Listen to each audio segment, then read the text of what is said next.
विधानसभा चुनाव को लेकर जैसा कि आपको लगातार अपडेट दे रहे हैं, राजसमंद जिले में चारों ही विधानसभा में भाजपा जीत गई है। राजसमंद में दीप्ति माहेश्वरी, कुंभलगढ़ में सुरेंद्र सिंह राठौड़, भीम में हरि सिंह रावत और नाथद्वारा में विश्वराज सिंह मेवाड़।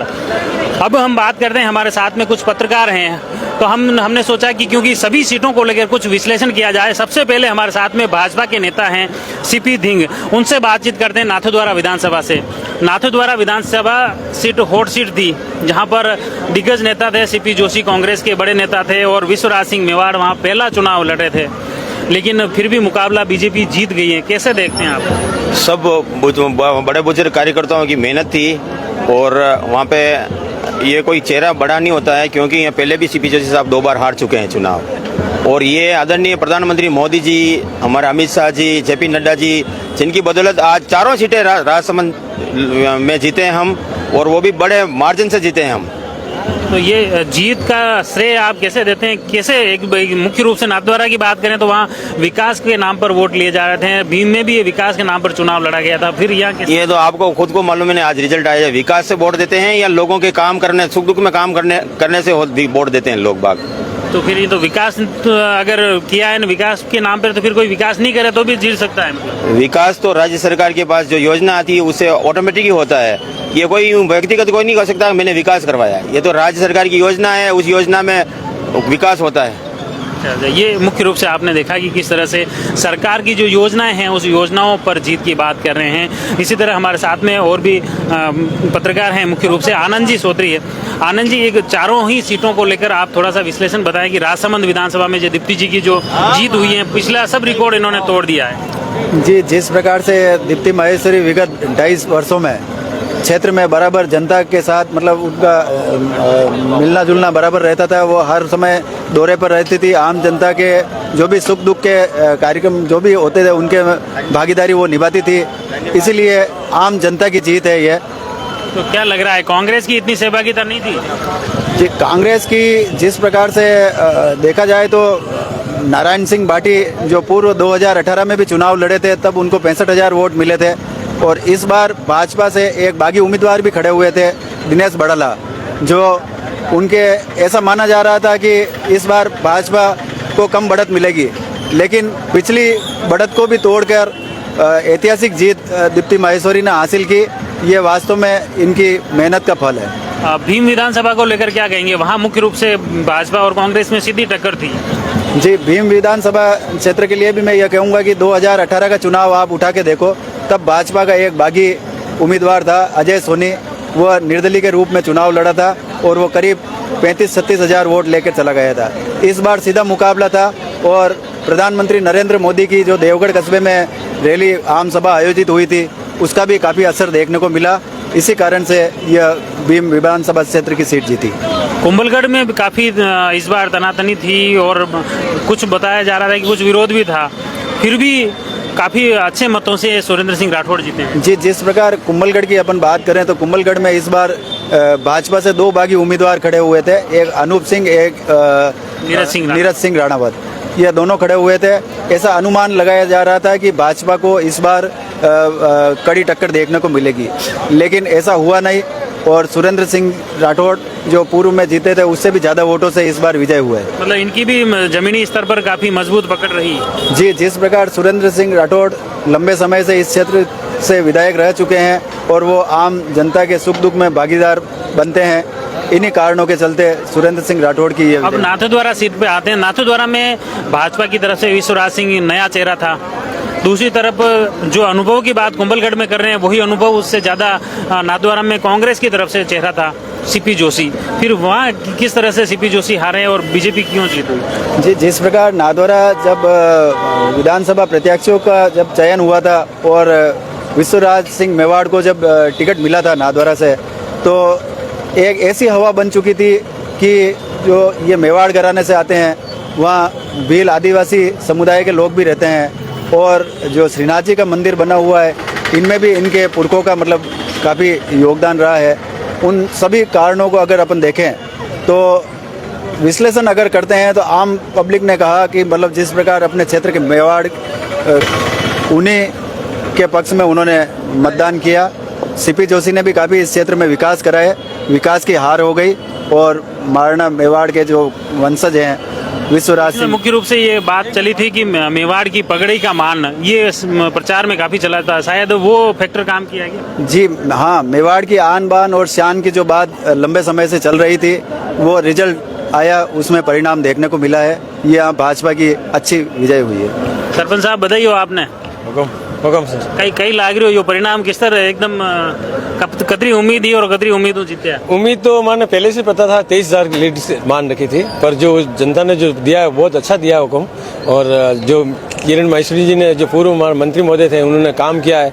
लोगों को अभी भी वो जगह है उनके बेटी के प्रति, दीप्ति माहेश्वरी के प्रति हुकम। अच्छा, तो वो ये कुल मिला के जो किरण माहेश्वरी जी का असर इस चुनाव में भी देखने को मिला। हाँ, इस चुनाव में है हुकम, बिल्कुल है। जहाँ जहाँ हम गाँव में जाते थे प्रचार के अंदर, तो वहाँ जहाँ लोगों को जो महिला थी उनको कहती थी तेरी बेटी ऐसा, तेरी माँ ने ऐसा हमारा साथ दिया, ऐसा काम किया है, पूरा मतलब। बिल्कुल, बहुत बहुत धन्यवाद। ये मुख्य रूप से अब और हम पत्रकारों से चर्चा करते हैं। हमारे साथ में हेमंत जी पालीवाल हैं।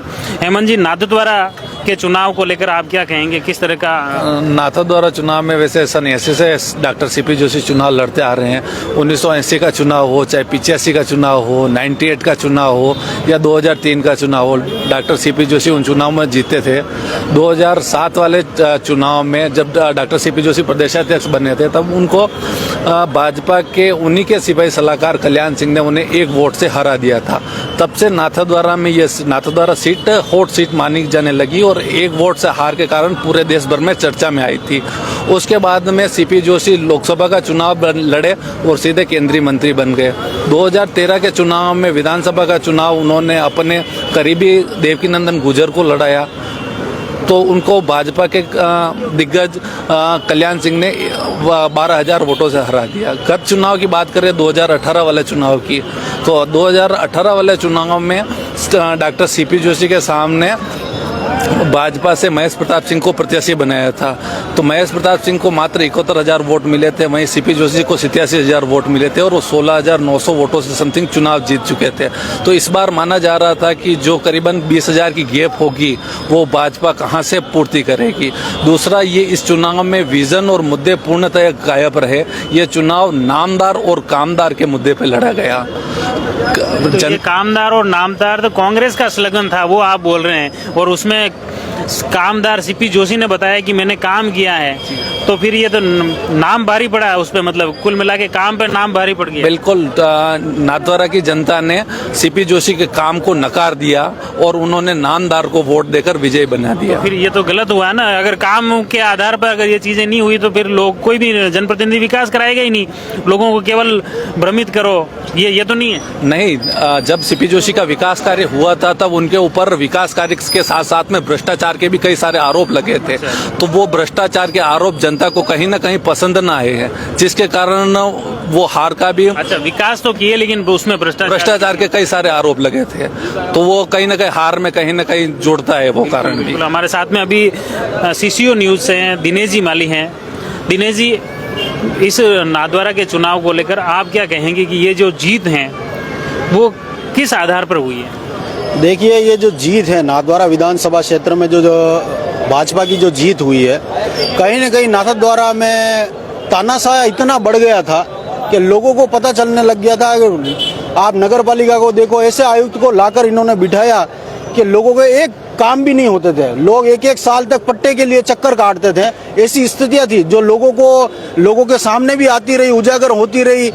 कई भ्रष्टाचार के काम हुए हैं, कई भ्रष्टाचार की सड़कें बनी हैं, या गौरवपथ, इन्होंने राजस्थान का सबसे बड़ा गौरवपथ से संबोधित कर रहे थे, जिस पर रोड बनते ही 6-6 महीने, साल भर में टूट गई। तो भ्रष्टाचार जनता के सामने है, और भ्रष्टाचार जब हो रहा है तो जनता देख रही है। न्यूज़ें चलने के बाद, सूचना मिलने के बाद यहाँ के जनप्रतिनिधि ने कोई काम नहीं किया। उस भ्रष्टाचार पे एक भी ऐसा काम नहीं किया, खाली थेपले लगाने का काम किया जो जनता के सामने है। तानाशाही को देखते हुए कहीं ना कहीं जनता ने उनको जवाब दिया है कि इस तरीके के भ्रष्टाचार करके और आप विकास के दावे के नारे लगा रहे हैं, वो गलत हैं।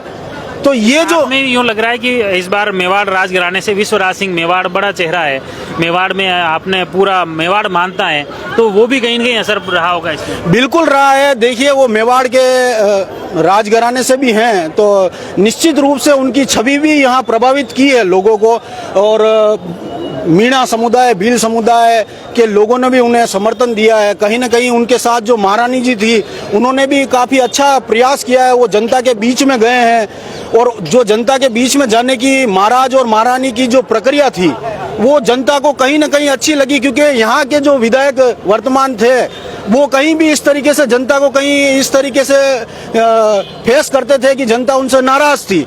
तो कहीं ना कहीं अगर सम्मान जहाँ मिलता है जनता को, तो निश्चित रूप से जनता सम्मान देने के वाले के साथ ही खड़ी रहती है। आज जो जनता है, आप जान रहे हैं कि आज छोटे से छोटा बच्चा भी सम्मान को ही प्रायोरिटी देता है। अगर उससे आप किसी प्रकार से अभद्रता पूर्वक बातें करते हैं तो वो आपको सम्मान नहीं देते हैं। दूसरा ये है कि अभी हालात ये हैं कि नगर पालिका में अभी भी हालात ये हैं कि चेयरमैन भले इन्होंने बिठा दिया, वो किसी की सुनता नहीं है। पत्रकारों से भी सीधी बात नहीं करते हैं। कहीं ना कहीं वो जनता के सामने जो चीजें आ रही हैं वो देख रहे हैं कि जब पत्रकार जो लोकतंत्र को सामने ला रहे हैं, लोकतंत्र की बात कर रहे हैं, उनको भी वो सुरक्षित रूप से जब वो सामने नहीं ला पा रहे हैं, और कहीं ना कहीं नेता उनके वर्जनों से बच रहे हैं, भ्रष्टाचारों से बच रहे हैं। आप देखिए कि बेरोजगार लोग, जो पुल के नीचे बेरोजगार जो लोग थे, जिनको रोजगार देने के लिए बड़ी बड़ी बातें की गई और एक फूड कोर्ट बनाया गया 120 फीट रोड पर। स्थिति ये है, वो फूड कोर्ट बनकर तैयार हुआ और वो जर्जर अवस्था में हो गया, जबकि उसका उद्घाटन भी नहीं हुआ। 1 करोड़ रुपए राजस्व सरकार को इन्होंने चूना लगाया है। आप जाकर देखें, वो अभी तक ऐसी स्थिति में ये इन नगर पालिका का घटिया निर्माण है। प्रदेश के अन्य विधानसभाओं की देखें कि पूरे राजस्थान में भाजपा को बहुमत मिला है, तो वो किस कारण मिला? देखिए, भाजपा को जो बहुमत मिल रहा है, कहीं ना कहीं हर 5 साल में ये प्रभाव रहता है कि राजस्थान में कांग्रेस सरकार रहती है, उसके बाद बीजेपी सरकार आती है। ये जो प्रचलन है, रिवाज कायम रहा कुल मिला के। रिवाज कायम रहा। राजस्थान में जो चलता रहा है कि एक बार कांग्रेस एक बार बीजेपी, वो परंपरा कायम रखी जनता ने। ये इसे आप ये भी कह सकते हो, और कहीं ना कहीं जो मोदी फैक्टर है वो राजस्थान में काम करता नजर आया है। इसी को देखते हुए राजसमंद की 4 सीटें भाजपा ने हासिल की है। तो इस बार क्या लग रहा है मुख्य रूप से राजस्थान में जो ये सरकार बनी है पूर्ण बहुमत के साथ में, तो इस बार सीएम चेहरे को लेकर मुख्य रूप से चर्चा है। सीएम चेहरा, अब इसमें तो अपन क्या बता सकते हैं, इनकी सरकार है, सरकार के जो आला अधिकारी हैं वही तय करेंगे। लेकिन कहीं ना कहीं बालकनाथ का चेहरा अब राजस्थान में निकल कर आ रहा है, तो हो सकता है कि बालकनाथ को इसके लिए प्रमोट किया जाए। बिल्कुल बिल्कुल, बहुत बहुत धन्यवाद। ये पत्रकारों के साथ ही राजनीतिक दृष्टि से जो जुड़े लोग थे उनसे बातचीत की, खुली चर्चा की हमने, कि जो मुख्य रूप से विश्लेषण निकल कर आ रहा है कि किस तरह का ये चुनाव परिणाम है, चाहे राजसमंद हो, कुंभलगढ़ हो, भीम हो, नाथद्वारा हो या पूरे प्रदेश की। इसमें कहीं ना कहीं इस बार जो भाजपा है राष्ट्रवाद को लेकर और हिंदुत्व के मुद्दा इसमें हावी रहा।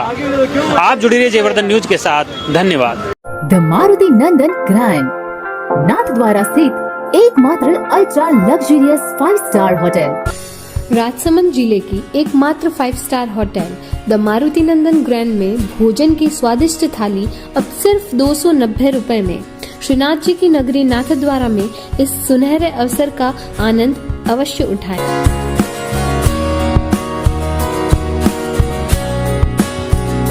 मारुति नंदन ग्रैंड, थिंक नाथद्वारा, थिंक नंदन ग्रैंड।